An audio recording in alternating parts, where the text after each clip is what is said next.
Hello hello everyone, এখানে আছে তোমাদের মনের মতন মজার ভিডিও। যদি কন্টিনিউ দেখতে পারো তো চলো দেখি।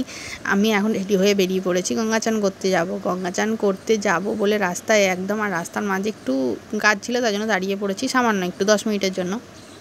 তো তারপরে আবার তোমার দাদাভাইয়ের গাড়ি চেপে বেরিয়ে পড়েছি, কারণ সবাই জানো আমি উপোস করেছি, আর উপোস করেছি মানে গঙ্গা চান করি, তারপর অঞ্জলি দিতে হবে। যেহেতু সুযোগ সুবিধা আছে, আমার গঙ্গা যদি দূরে হতো তাহলে কি আমি গঙ্গা জলে আসতে পারতাম না, গঙ্গা চান করতে পারতাম।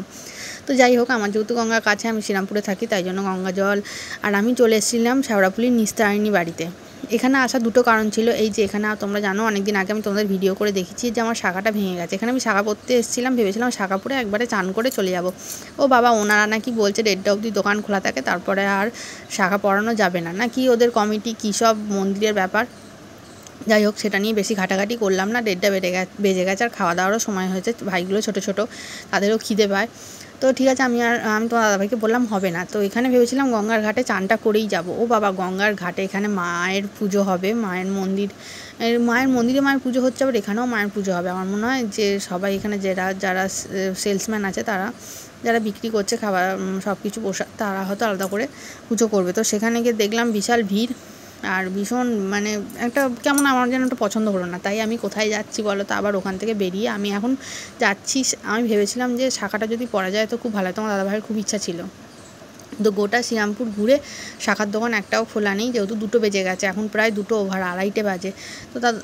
তো তাই জন্য আমি যেখানে আমার পছন্দ করি চান করা, আমি আগেও তোমাদের চানের ভিডিও দিয়েছিলাম এই গঙ্গার ঘাটেই। তো এখানে বাবা যেন আমাকে ডাকছিল, তো বাবার কাছে চলে এসেছি। আবার জল ঢালবো, আমার প্রথম থেকে ইচ্ছা ছিল, আমি ঘটিও নিয়ে এসেছি যে এখান থেকে চান করে জল ঢালবো বাবার মাথায়।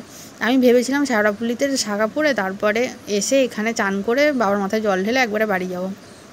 তো দেখো, শাখা তো পড়া হলো না, কিন্তু এই ইচ্ছাটা পূরণ হলো। তাই জন্য তোমার দাদাভাই বললো, তুমি যখন বাবার মাথায় জল দেবে তাহলে আর এখানে চান করে লাভ নেই, চলো ওখানেই যাই। তো এখানে কোনো রকমে তোমার দাদাভাইকে ধরে 3 ডুব দিলাম। সাঁতার তো আমি জানি না, তো কোনো রকমে ডুব দেওয়ার পর এখন যাব বাবার কাছে জল ঢালতে। এখানে বাবার মন্দির আছে জানো তো। আমি যখন প্রথম, তোমরা এখন আমাকে যেভাবে দেখছো, আমি তো এরকমভাবে ভিডিও করতাম না। আমি যখন প্রথম এরকম ভিডিও করা শুরু করি, তখন আমি বাবার কাছে এসে গঙ্গা চান করে বাবার মন্দিরে জল ঢেলে বাবার কাছে আশীর্বাদ নিয়েই কিন্তু শুরু করেছি। আমি জানি এসব জিনিসের জন্য ভগবানেরকে যুক্ত করা হয়তো ঠিক নয়, কিন্তু বিশ্বাস করো, ভগবানের কাছে না মানে কোনো জাতপাত ভেদাভেদ এসব ভগবানের কাছে আমার মনে হয় থাকে না, নাহলে ভগবান আশীর্বাদ করতো না, তাই না?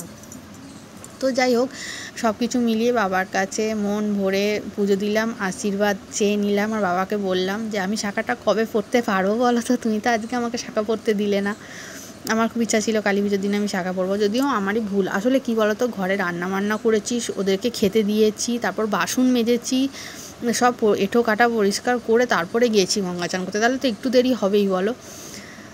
তো যাই হোক, এখানে পুজো দেওয়া কমপ্লিট। এগুলো তোমাদের ছোটো ছোটো শর্টসের মধ্যে কিংবা গানের মধ্যে দিয়ে আমি একটু দেওয়ার চেষ্টা করবো। তো আমি একদম ওখান থেকে পুজো দিয়ে গঙ্গা জল নিয়ে বাড়ি চলে এসেছি। তো তোমাদের এই ভিডিওটা কেমন লাগলো অবশ্যই জানাবে।